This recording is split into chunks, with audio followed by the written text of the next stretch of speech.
the Enlightenment thinkers who are trying to introduce free debate, free speech, not only are they dogmatic, not only are they sectarian, they're intolerant. Reason is largely impotent. Reason does not have the power to get people to do things. The investigation of the truth means calling into question the things that the society believes, customs, a way of life of a community, and so on, which has a corrosive effect upon them. This is obviously very different from our view of the importance of free speech. But the internet is all about anonymity, and it's all about slander and personal attacks and bullying and so on. An honorable man always puts his name on his books. You should stand for the thing you're saying.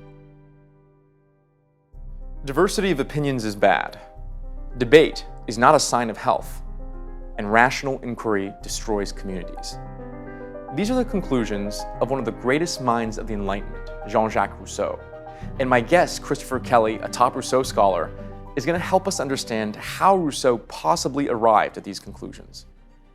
You should listen to this interview if you want to know what we've overlooked in our culture of total free speech.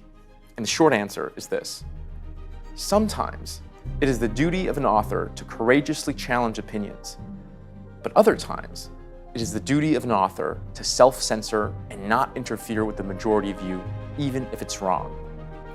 Being a responsible citizen means knowing when not to speak the truth. When I think of Rousseau, I think of someone whose books were censored and burned. I think of someone who fearlessly spoke the truth, not just about society, but also about himself, which is why I found one of the central theses of your book so interesting. Not only was Rousseau an advocate for censorship, but also some form of self-censorship, that authors should know themselves when not to speak the truth. Why is that? Rousseau was extraordinarily bold. His acquaintance D'Alembert said that Rousseau was the only person he knew who said more than a quarter of what he believed. Being willing to state the truth also means taking responsibility for what you say, which means that there may be circumstances, and in Rousseau's view certainly were circumstances, in which you should be careful about what you say, not simply for self-protection, but for the benefit of other people or for society generally. I want to double click on what you said about self-censorship being for the benefit of the community. So let me read you a quote from your book. Mm-hmm. Morals are the beliefs, customs, and ways of life that follow from opinions about what is worthy of respect, such as respect for the elderly or belief in the sanctity of marriage. They constitute, morals, any particular community and give it an identity. However, their ultimate rational grounding is obscure because they are the product of unexamined prejudices. They are particularly vulnerable to the sort of rational scrutiny made by philosophers. So this might give us a bit more insight on why society needs to be protected from the truth. Because if at the ground morals are these unexamined prejudices, then truth can be harmful to the bedrock of society. Is that it? It's not so much truth that's the problem, but the investigation of what's true. Because the investigation of the truth means calling into question the things that the society believes, these opinions. It might be good to say a word about this term morals that you use, because this is one of the terms that's impossible to translate from French, the French word mœurs. Morals doesn't mean a set of moral principles, but it means customs, a way of life of a community, and so on. And that's what's connected with prejudices or unexamined opinions, opinions that people take for granted and agree upon. Maybe it would help if I gave an example. The English novelist Trollope, his mother came to the United States from England and moved to Cincinnati, where she set up a department store. And it was not very successful, but she went back to England and wrote a very successful book on her experience in America. And she hated America.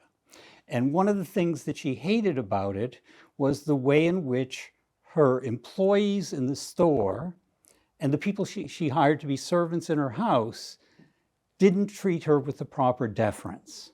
They treated her as if they were equal to her. And she just thought this was abominable. So the idea in England was that your servants were beneath you and acknowledged that and treated you that way. That's the mœurs or mores or customs of England. Now, I would say today, if you go to a restaurant, the first thing that happens is the waiter tells you their first name, says, I'm such and such, I'm going to be waiting on you. And this is something that a generation ago was not really true. A generation ago, it was more like poor Mrs. Trollope and her employees.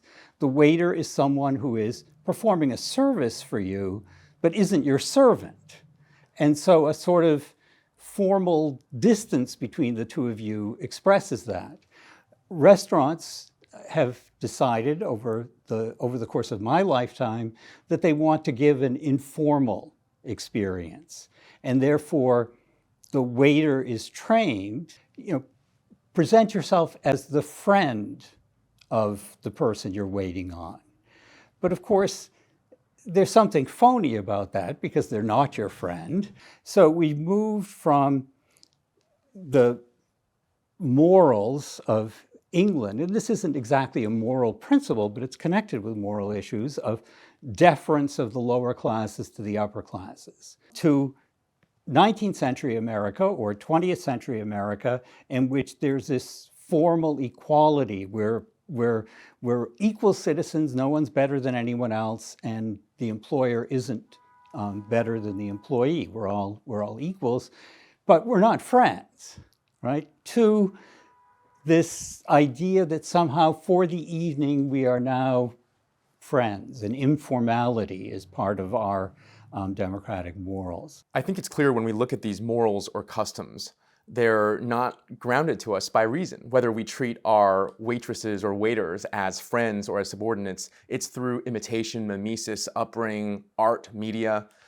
So I definitely get what Rousseau is saying, that they aren't grounded on reason. But is he saying even the stronger point, that they can't be grounded on reason, that there is no rational right or wrong way to treat your waitstaff? Is he making that stronger point?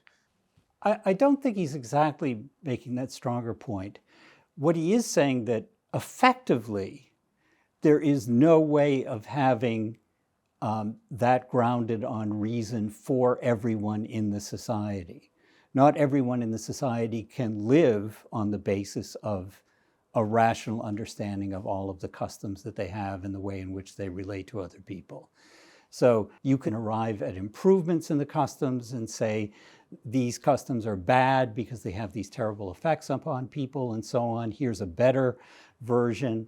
It would be very hard to say what was best simply, because Rousseau, for one thing, insists that different communities with different sorts of economies, even different climate and so on, are likely to need particular ways of life that suit the material circumstances in which they live. So there's not a universal rule that would apply to everyone in many of these things. Right.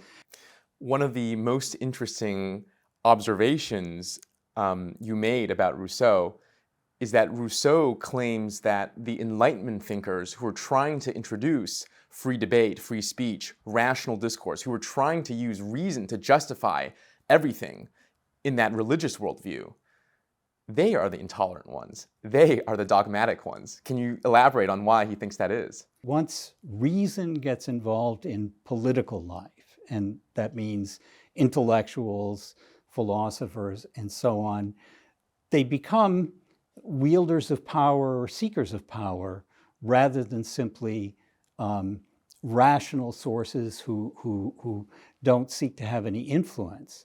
So what happens when rational investigation and political life get mixed with each other is that in the first place, it has a corrupting effect upon the intellectuals. They become people who seek office, who seek comfortable positions for themselves, seek to rearrange society to give them more influence and so on.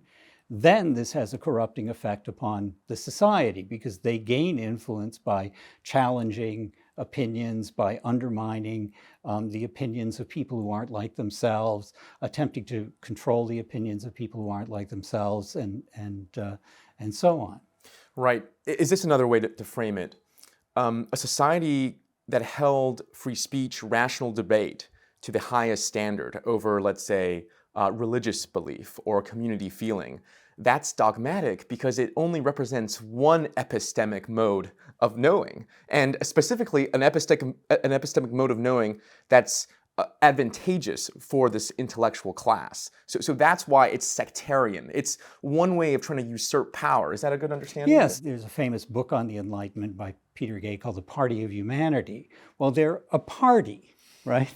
They see themselves as involved in a political or quasi-political organization attempting to undermine religious authority and so on. They're a counter-authority. Right. So Rousseau is in a way just suggesting that there is a sinister side to this enterprise.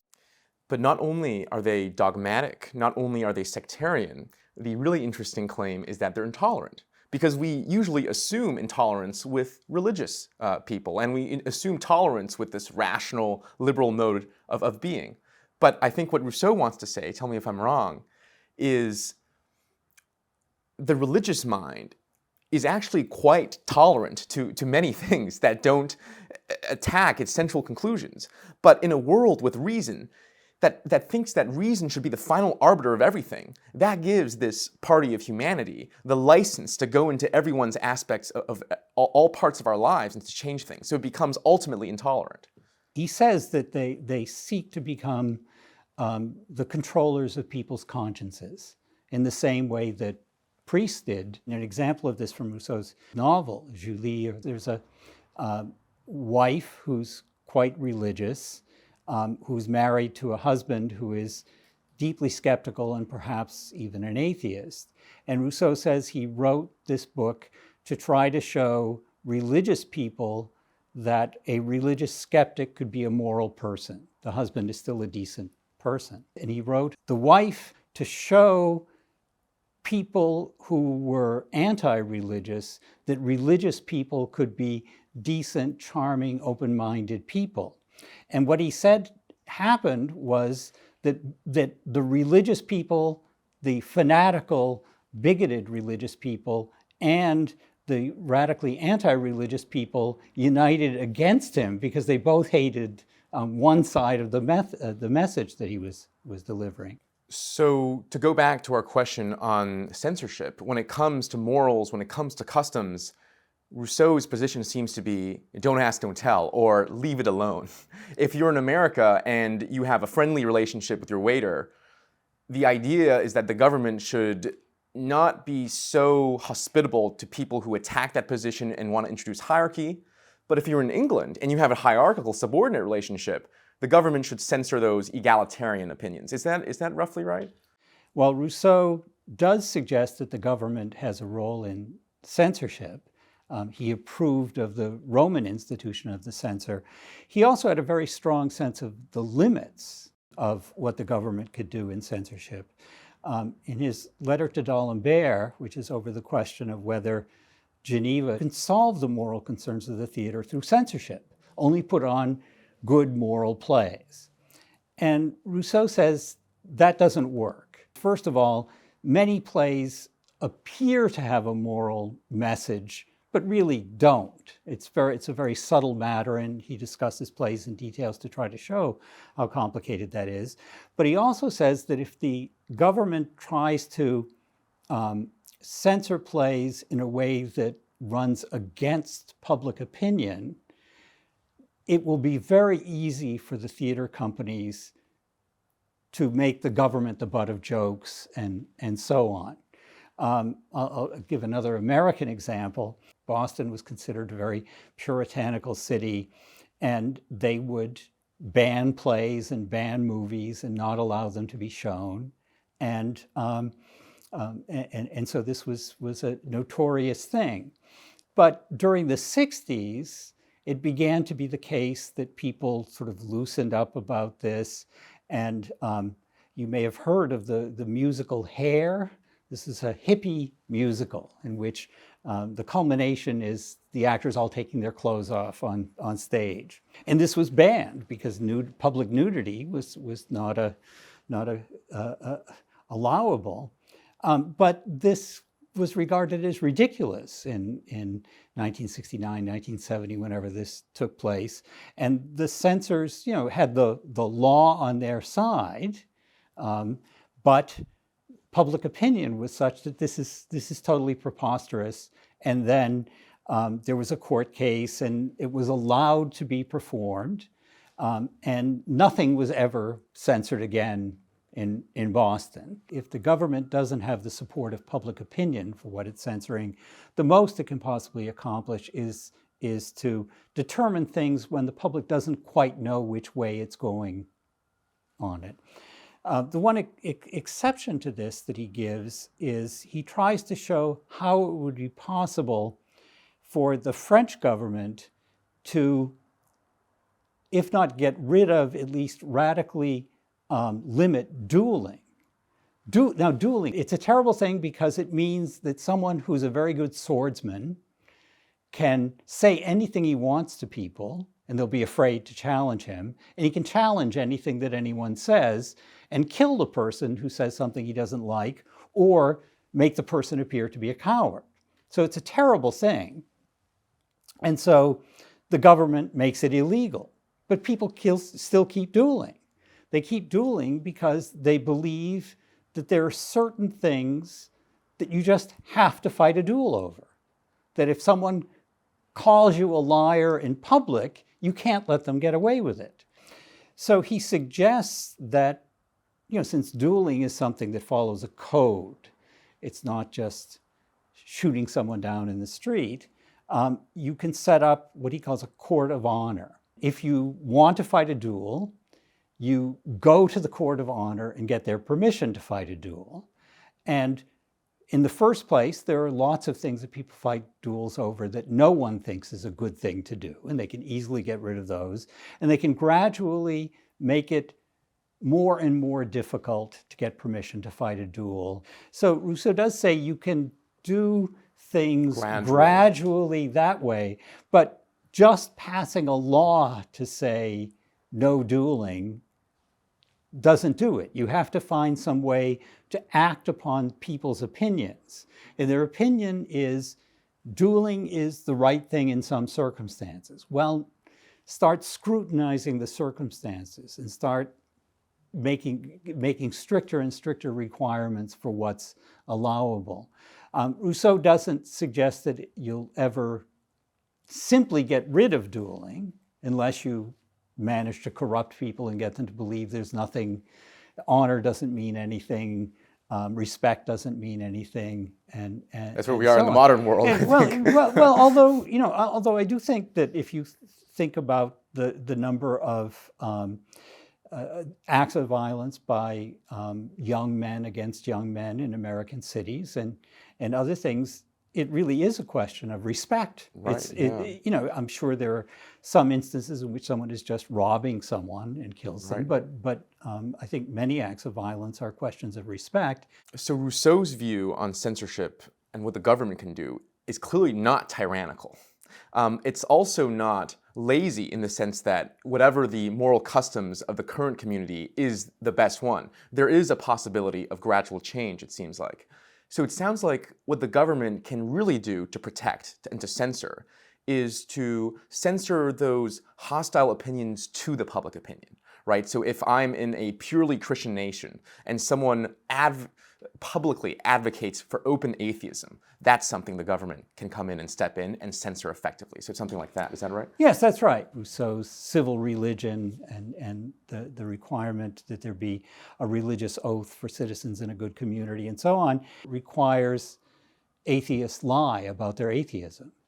And that's exactly what Rousseau wants them to do, that he doesn't regard that as really problematic, that atheists are not allowed to express themselves openly because it does them no material harm not to. Just like his character in his novel who's an atheist but who goes to church every week. He is mainly silent. He'll sort of mouth something during prayers and so on, but he gives the appearance to a casual observer of being someone who believes without actually saying that he believes. This is an example of this sort of Rousseauian restraint, that he's someone who's in private conversation with his friends and so on, quite open about his lack of belief, but his public position is to accommodate himself to religious practice, because going to church doesn't harm him as an atheist.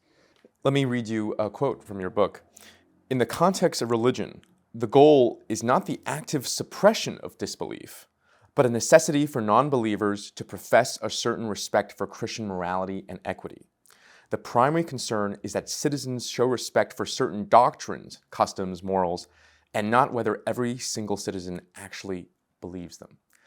I want to double-click on this character who goes to church and does not advocate for open atheism. Is Rousseau simply saying we should not share our non-consensus beliefs, or is he saying something stronger, that we should actively profess belief in the dominant belief, even if we do not believe in them? Up to a certain point, the latter. This doesn't mean that Rousseau is unwilling to say there should be no criticism of any belief in any community. One good example is the question of slavery. Rousseau is an ardent enemy of slavery. He regards slavery as being not only wrong in some general sense, but simply incompatible with the nature of human society. Since he insists that society has to be based on consent, and slavery, even if you argued the slave consents, the slave is consenting to be someone whose consent means nothing.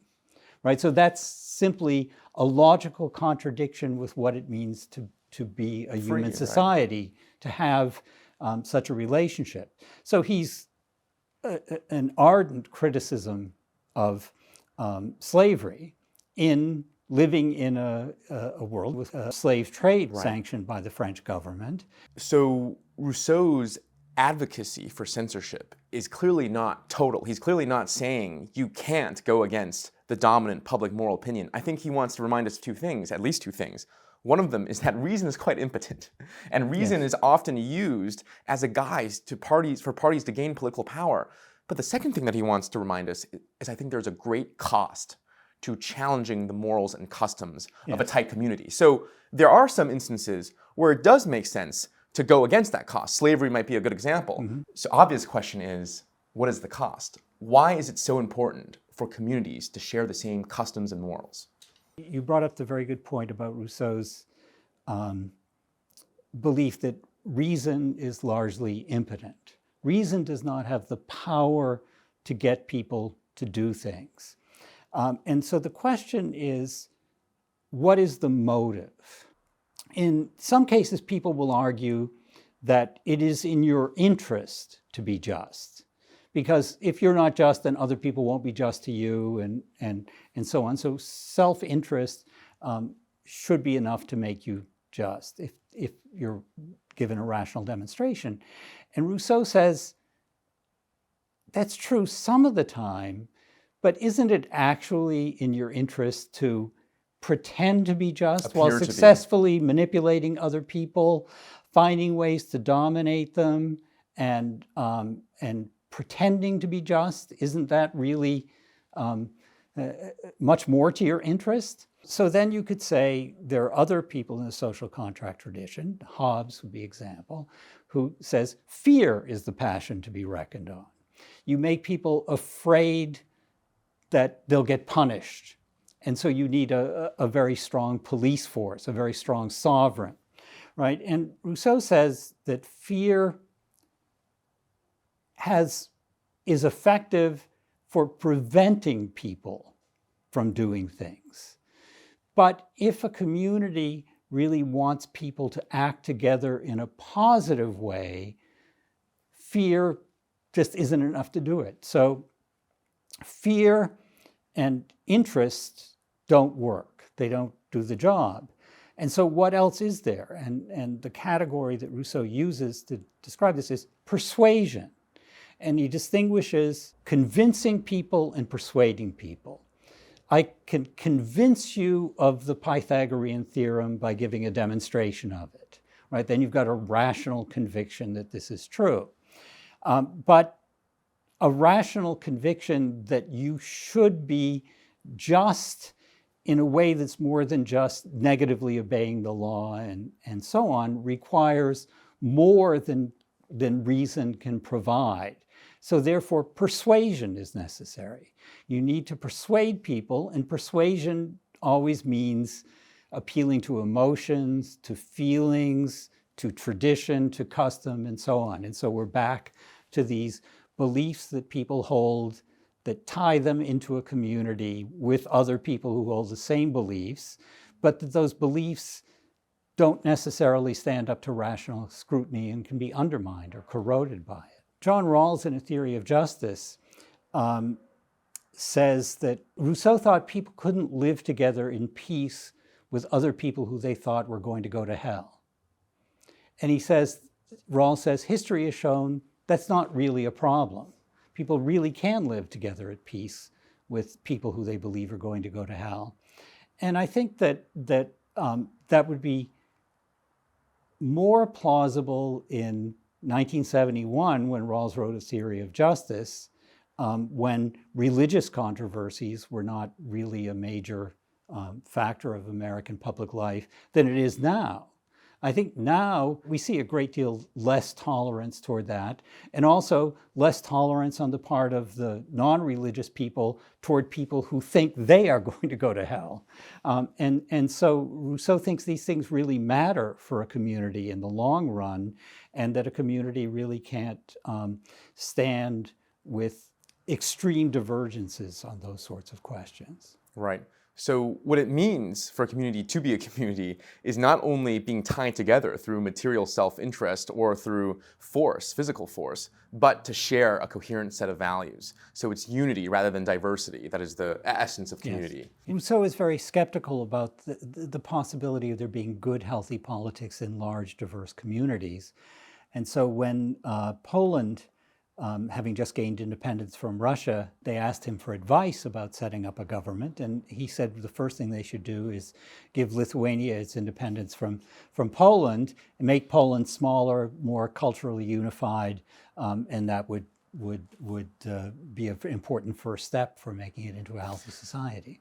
But Rome is a great cosmopolitan empire and republic, and it was also positively praised by Rousseau. Is that not? Well, not the Roman Empire. I mean, he suggests that starting around 200 BC, so more than 150 years before the empire was established, Rome was on the way downhill.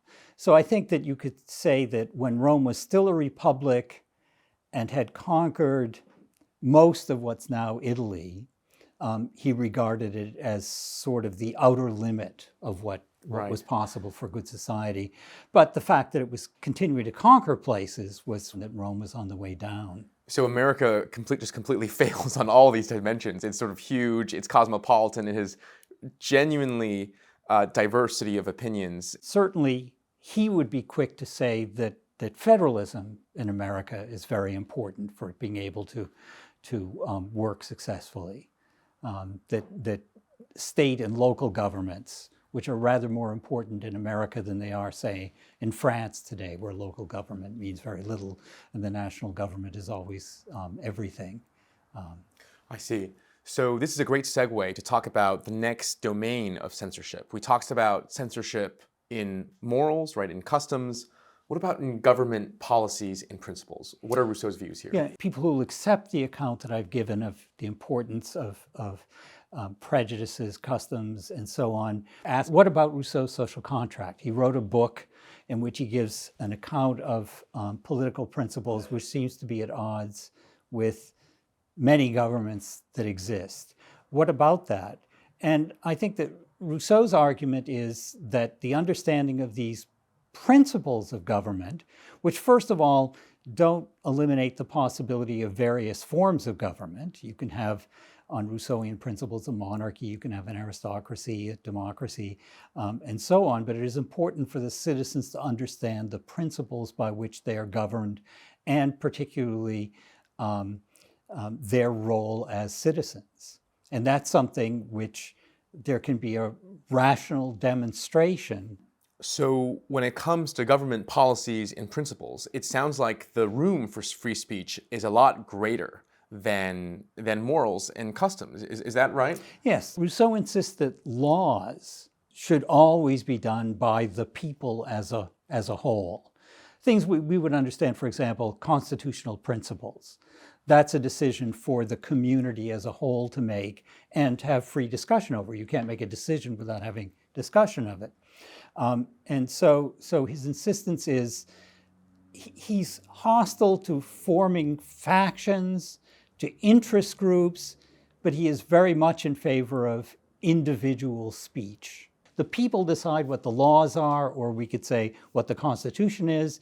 The government applies it to specific cases. Because if individuals are applying it to specific cases as opposed to making a general rule, they're likely to be partial in making their decisions. What explains the difference between relative open speech in the governmental political sphere and the relatively lack of free speech in the moral sphere? Assuming that reason is as impotent in both, why is there this difference? First of all, Rousseau has a political doctrine of principles. So he doesn't think this is just simply a question of opening up questions about these things. He thinks that he can settle the questions. Secondly, his doctrine is one which he thinks is persuasively appealing to people.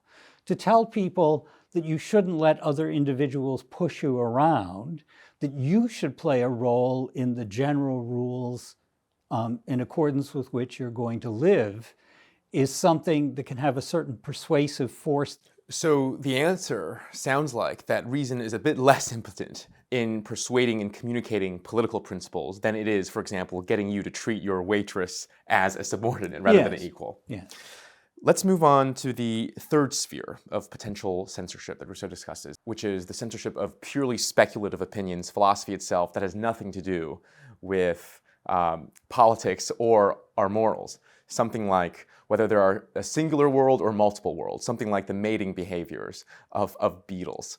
What does Rousseau think about censorship in this domain? These things are, from a social standpoint, from a standpoint of the political good of the community, useless. That doesn't mean that they're simply pernicious, but he also says every useless person is a bad citizen. You're devoting yourself to something which is not good for the community when you could be devoting yourself to something that is good for the community. Now, that's not as bad as the sort of people, the intellectuals we talked about earlier, who want to make reason a political power in the community. His critics were very quick to say, well, what about you? You're writing an academic discourse. You're clearly a very learned person. You've studied philosophy and so on. And Rousseau said, my argument was never that it's impossible to be engaged in philosophic activity and be a good human being. Because in fact, in the discourse itself, he holds up Socrates as a model. He said, Socrates is, in the opinion of the gods, the wisest of humans. Rousseau's insistence is not rational investigation is bad for every individual in every way. It's this mixing of rational investigation, calling things into question, and political life that's the problem. Rousseau does suggest that academies can play a good role because academies don't necessarily get involved in political life. They're set up by the government, but they can keep people out who are simply trying to use intellectual life as a way of furthering their careers or something like this, people who are genuinely interested in it. So they can insulate the intellectual activity away from public partisan activity. And like a quarantine almost, to sort of keep the sick out of the healthy community. And I think Rousseau has a great respect for Bacon, Newton, and Descartes, people like that he talks about, but to do their thinking privately and also contribute to the community with public activity that can be informed by, but isn't really a direct application of their philosophic activity. I mean, he mentions Bacon's political career. Right. So let me summarize Rousseau's view of censorship in these three spheres. When it comes to morals, it seems like it's both the responsibility of the government as well as self-censorship from authors to be cautious, let's put it that way, of challenging dominant moral opinions. That doesn't mean never challenge them, like slavery, but that there's a great cost to doing so. In the realm of politics, it sounds like there's a lot more room for free speech because reason is less impotent in convincing people of the right political principles. And in the realm of speculative philosophy, the idea is to go do that in your private life. Don't bring your philosophy out in public. This is obviously very different from our current Western 21st century view of the importance of free speech. The first question I want to ask is, if one agrees with Rousseau, should we try to enact this type of world? Because that would be challenging a dominant moral, right? The dominant moral of free speech. Yeah, no, it's a very good question that you raised, and I think Rousseau lays out what he thinks is necessary in a good community, but also with the sense that a good community isn't what we've got right now and not likely to be what we've got in the near, medium, or even fairly long future. When you live in a society in which people have bad moral customs, bad practices, you also have to consider the likelihood that attempting to change them in a really radical way will make them even worse. Mm-hmm. He says that, sometimes things can be changed only by a sort of revolution that it would be immoral to hope for because of the likelihood that it will simply make things worse. Not just the cost of making these better, but that it simply will permanently make things worse. So I think you could say something like this, that Rousseau's view surely is that Europe, and particularly France, the French monarchy and the European monarchies, are on the verge of a collapse.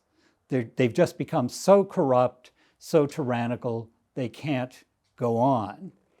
And I think that the next generation, who were influenced by Rousseau very much, said, well, what that means is we've got nothing to lose, right? If things are so bad, it's worth any desperate gamble, and then we can make things wonderful. And I think this is the way the Robespierre read Rousseau. He was a great reader of Rousseau.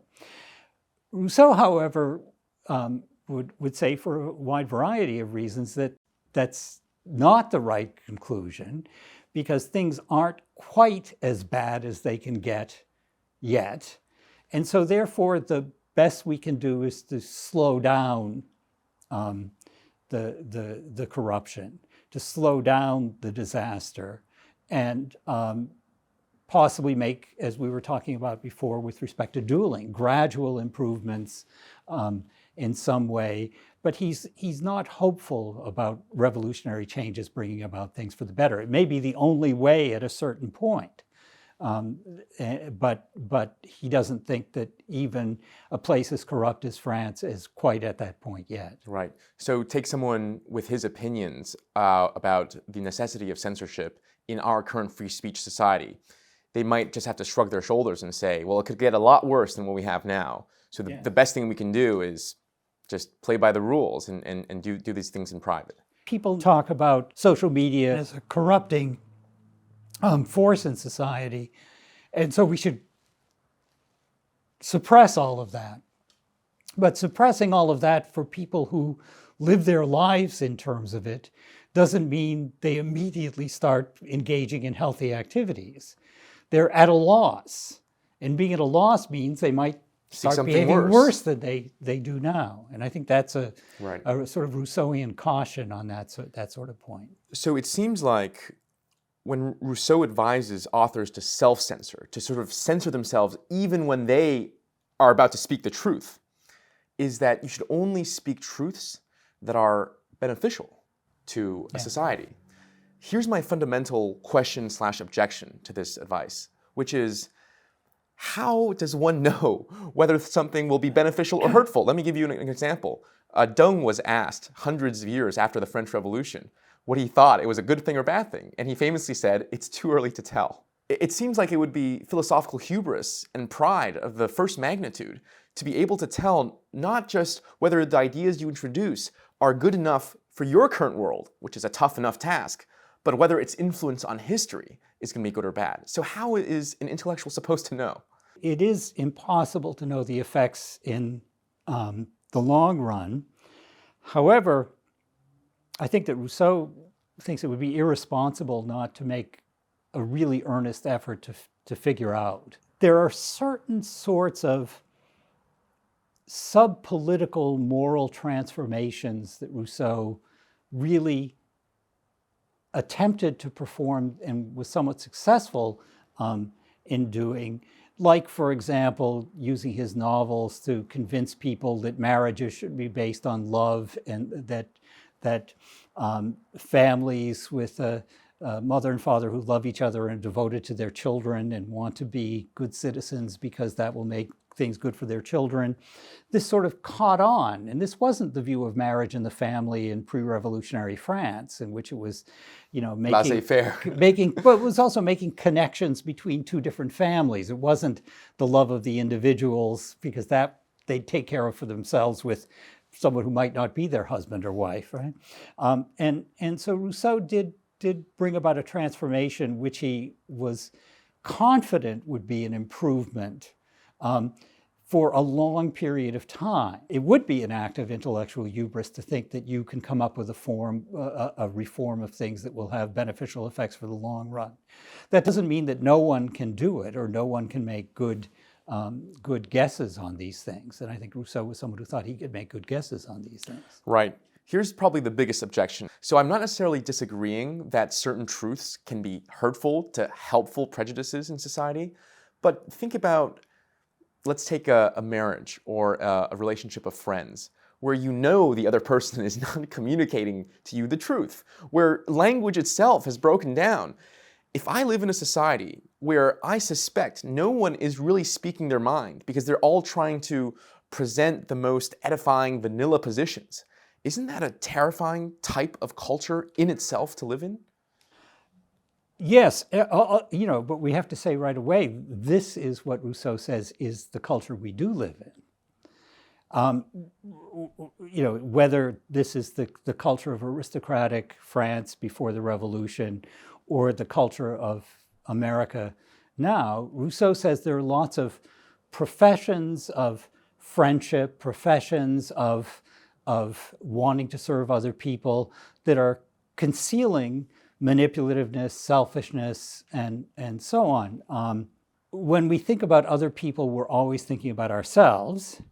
And when we think about ourselves, we're always thinking about how we stand with regard to other people, right? And this means we're phonies in a way. And this is what you're objecting to, that you can't count on it. The question is, what is necessary for you to be in a relationship with someone who you know you can trust enough to be honest with?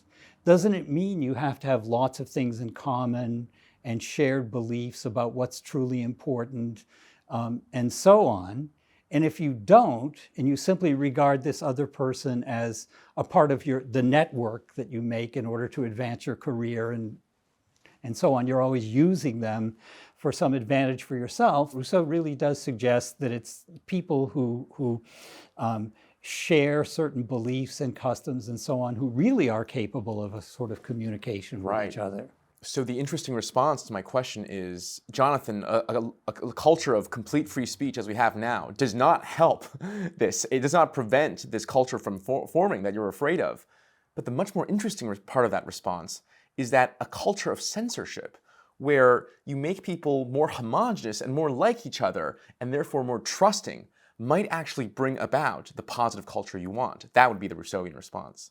Yes, I think so, yes. So we've talked about Rousseau's case for censorship and the type of censorship that he suggests. What I want to talk about now are different ways to exist as an author for Rousseau.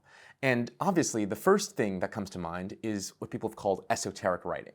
And the idea is this: I'm going to put forth books that state vanilla opinions, edifying vanilla bland opinions, but I'm going to have a secret doctrine, either that I only teach to a small group of followers or that I write between the lines, so to speak, of my what appear to be edifying vanilla books. What does Rousseau think about this form of esoteric writing? He says this is something which has been true for philosophers wherever philosophy has come into existence. It's a way for intellectuals to insinuate their corrupting opinions by appearing to hold conventional opinions while slipping in ones that are unconventional, that have a bad public effect. So he presents it as as a sort of critique of philosophy as a social phenomenon, not a critique of philosophy as an individual pursuing it, but as a social phenomenon. That philosophers claim to be open and honest and rational and so on, and in fact they engage in this sort of deceptive activity. So he always presents it very negatively. On the other hand, Rousseau seems to have made a distinction between his writings that are meant essentially for a philosophic audience, people like himself, to read, but knowing that anyone could buy a copy of the book. It's by a famous author. I'm going to look at this book by Rousseau. I'm interested in it. And so therefore he has to take into consideration the way they will respond to what he's got to say. And so he may need to write in a way that makes them think that his position is one thing, and then someone else will see that it's actually more complicated than that. One thing I would mention in the second discourse, the most important word is but. He'll begin a sentence with a grand rhetorical statement, but you have to pay attention to the but that comes after it, that then gives the more complex position. Qualifying, yes, right? Yes. Right. So you could say that Rousseau practically is an esoteric writer, usually less him saying something he doesn't believe than him saying something very clearly that he does believe, but saying it in a way that makes you think he's saying something quite different. It's a very peculiar sort of rhetorical effect. This, I think, is one of the most interesting insights in your book. The claim that esotericism is one of the only thing unifying all philosophers, other than the fact that they disagree with each other. That's interesting because when we think about philosophers, we think about people who seek the truth. Mm-hmm. But the claim is that, no, it's actually this dual-facedness that defines philosophy. And the second claim, even more interesting, is what makes esotericism happen is the pride of philosophers, is that they're very prideful, which is, again, is so interesting because we tend to think of scholars and intellectual, right, as humble and meek and sitting in the corner reading books. Yeah. How does pride lead to esotericism? Philosophers develop contempt for people who aren't philosophers. They think of themselves as superior to other people who don't understand the things that they understand. So Rousseau says that philosophy has a tendency to disengage you from your fellow human beings and also make you compare yourselves with them in a way that makes you look down on them. So it's you could say the temptation of philosophy is always the development of pride. And Rousseau is someone who tries to constantly humble that pride when it threatens to go into a pernicious direction. Right. So tell me if I got the mechanism right. The philosopher is prideful. He is contemptuous of people who aren't philosophers. And for that reason, he flips the majority opinion on its head. He reaches overly dogmatic philosophical opinions, moral opinions, to show his sort of difference. So the philosopher is always a contrarian in some way, but a contrarian for contrarian's sake, a contrarian because of pride.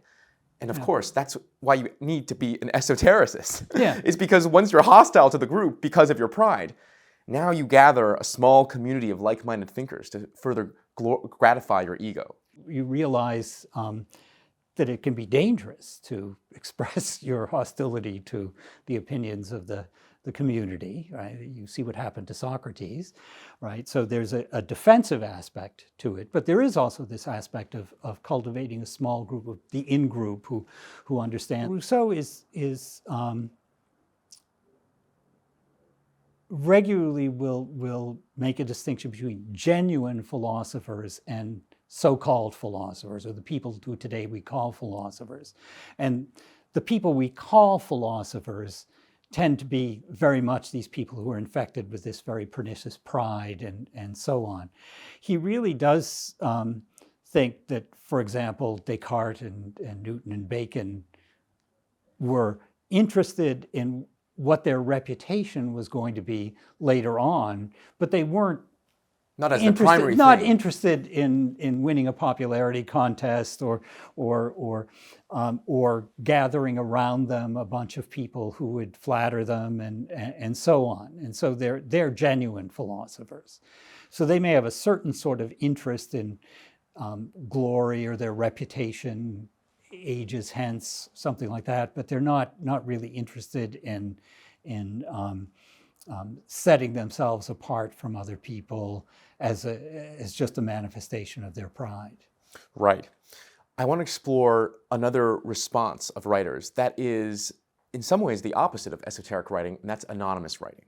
If esoteric writing is about sharing publicly vanilla, edifying beliefs in one's own name, then anonymous writing is about sharing dangerous opinions, but without one's name. And let me read you a fascinating quote from your book. Seminal books of the Enlightenment, such as Descartes' Discourse on Method, Spinoza's Tractatus, Locke's 2 treatises on government, Hume's Treatise of Human Nature, and Montesquieu's Spirit of the Laws and Persian Letters, some of the most influential books of that time period, all were originally published anonymously. Tell us about the culture of anonymous writing, why that formed, and what were Rousseau's opinions on it? It's astonishing, right? These are famous books by famous authors. Educated people can immediately tell you who the author of The Spirit of the Laws was. They know it's Montesquieu, and so on. But Montesquieu published it anonymously, and he published it in Switzerland, in Geneva, not in France. And this is because of the particular regime of censorship that existed just about everywhere in Europe during the Enlightenment. So there are all sorts of practices that Enlightenment authors use. They published anonymously. They would publish books with a fake imprint saying that it was published. You see all sorts of 18th century books that have as the place of publication Londres. So it's in French and it says London. Well, it wasn't published and they didn't actually print it in London. They just claimed it was done in London. And so these books would circulate, and it was a way of subverting the censors. Voltaire did this a lot. Voltaire also would publish books using the names of people who had recently died as the author, right? It's a way of evading prosecution for publishing things that the censors don't like. So officially, we don't know who wrote it, but of course, we do know who wrote it because people write a book, they want people to know they wrote a book. Montesquieu is the wonderful case about this. He wrote his book, The Persian Letters, which made him famous, but he published it anonymously. And then he wanted to get elected to the French Academy. To get elected to the French Academy, you had to have someone present your credentials. But they couldn't present his credentials because he'd published anonymously, the most famous thing he'd done. So everyone knew he'd done it, but no one could actually say he'd done it. And Rousseau respects this with Montesquieu, but Rousseau's view was this developed a sort of complicity between the censors and the authors. The censor would order the book burned, but then go to a dinner party that night with the author, and they would joke about it, because burning it, of course, would publicize it, and then there'd be copies. In bookstores, there was a category of book called philosophic books, which meant extremely daring books, which may be these books by Voltaire, but it could also be pornography. And they're sort of under the table. So you'd go in and say, I'm interested in philosophic literature, and say here's the book. Rousseau does suggest, furthermore, anonymity encourages terrible things. But the internet is all about anonymity, and it's all about slander and personal attacks and bullying and so on. Because you're hiding behind a keyboard. Your anonymity protects you and allows you to do that. And Rousseau says, Rousseau would not be the slightest bit surprised by this, because he thought that was what was happening, not with Montesquieu and Hume, but with Voltaire, certainly. Rousseau says, an honorable man always puts his name on his books. That you should stand for the thing you're saying and saying, I am taking responsibility for saying this. It's not just the case that it's an argument that's out there. It's something that has real practical effects, and so the person who says it should be responsible for it. And this was astonishing to his contemporaries, his contemporary writers, that he would do these things. One good example of this is one of the critics of his first discourse was the French king's father-in-law, who was the former king of Poland, who wrote an attack on the discourse, and Rousseau wrote a response to it. And his friend said, don't publish this. Don't publish something disagreeing with the king's father-in-law. They're going to put you in jail. And he said, I'm going to do it. I'll show respect for him as an individual, but I'll demolish his arguments. And he said, I did it, and he reacted very graciously. I wasn't put in jail. So it does mean there's this strange combination of boldness in Rousseau, because he puts himself forward as the author of these very controversial books, but on the other hand, a certain sort of restraint that comes from a sense of responsibility for the effects of what you say. I quote you your book. Anonymous writers are bold when they should be cautious, and cautious when they should be bold. They're bold when they should be cautious because under the veil of anonymity, they think they can say whatever they want, and they say truths that harm beneficial prejudices.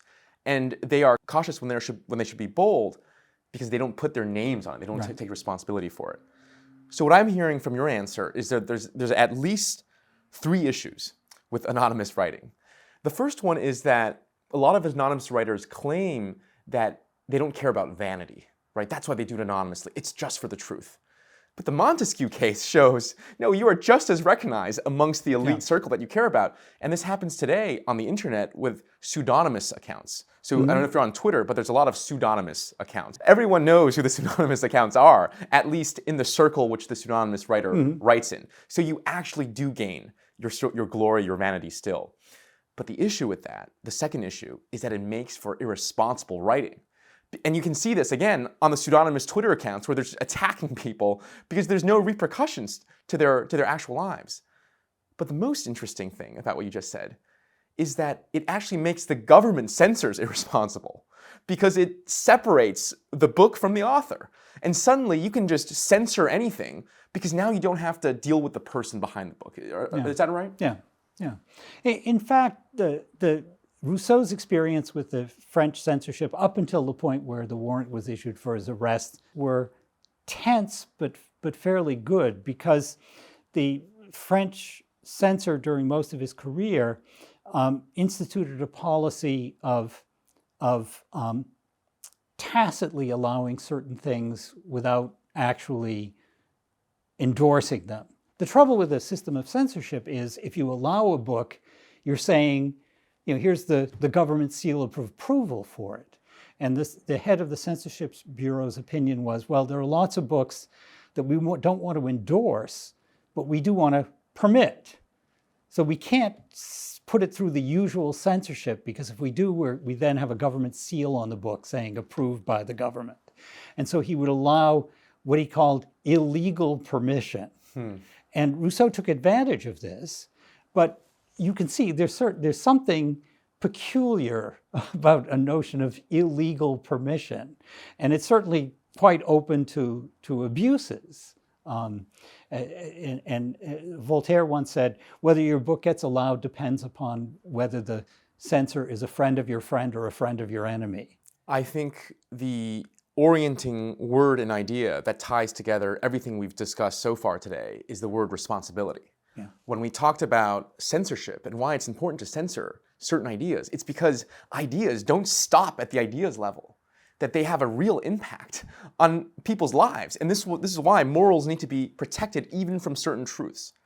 And this also ties into Rousseau's issues with anonymous publishing, because you're not taking responsibility for those ideas. So it's really under the backdrop of responsibility, of an author's responsibility, of the impact, the real impact on human lives of ideas, that we can understand both why he chose not to write anonymously, as well as why he encourages certain forms of censorship. Is that right? Yes, I think that's exactly right.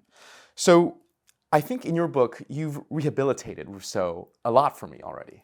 Because I had questions coming in like, how can he attack philosophy, then be one of the most important intellectuals? How can he be fearless in speaking the truth and then advocate for self-censorship? The part where is still not fully rehabilitated, that I'm still doubtful of Rousseau, is whether he got rid of his pride. Let me give you a few examples. When he was young, he gave himself a noble-sounding name when he was 18, as did Voltaire. He was somewhat of a social climber. When he was the ambassador's secretary, he had a desire for literary fame that made him create a system of musical notation that he took to Paris. He had these bitter, petty rivalries, even into his old age, with people like Hume and Voltaire. He had a very high moral opinion of himself, and I just don't get the sense that Rousseau relinquished his pride. Yeah.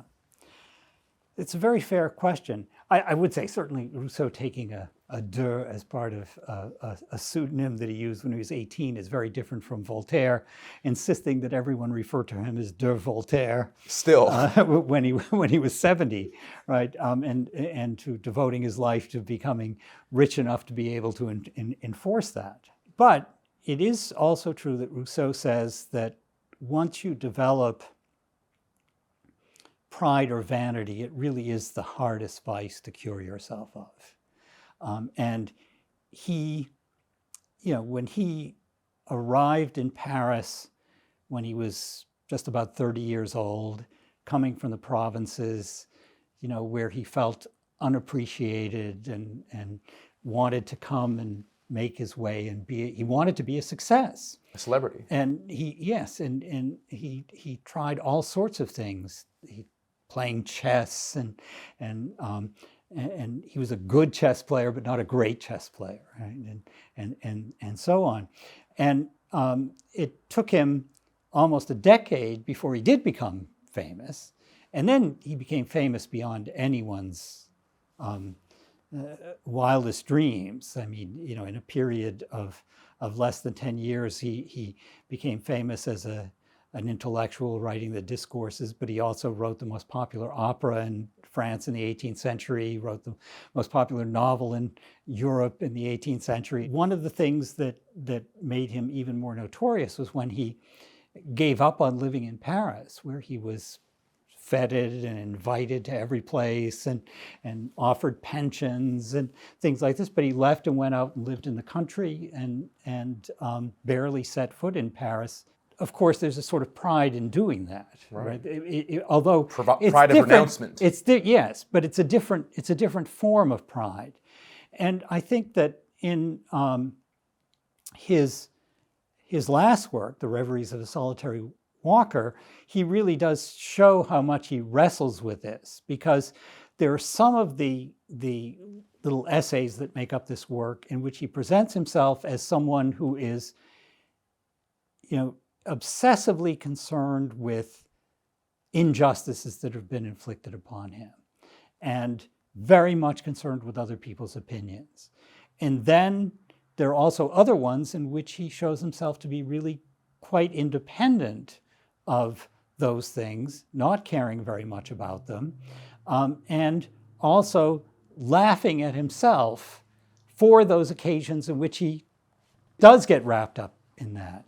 Certainly, Rousseau manifested an extreme desire to be influential over a long period of time and to be recognized for what he was doing. On the other hand, he also had a very strong sense of independence, and independence is certainly connected with pride too. So it sounds like even though he lived up to his ideal as being a responsible author, he probably didn't arrive at the prideless point that you would have hoped to by the end of his life. Is that fair? Yeah. And in fact, from the very beginning, Rousseau was subject to claims, well, he doesn't really believe what he's saying. He's just saying these to become famous and so on. And he said, this is a very convenient way of not having to face my arguments, to say I don't really believe what I'm saying and I'm just concerned with reputation. You could say that about Euclid's geometry. He doesn't believe in the Right. Pythagorean theorem. He just says he does because he then will become famous. Well, the question isn't whether Euclid was vain or not. The question is whether what he right? says is true.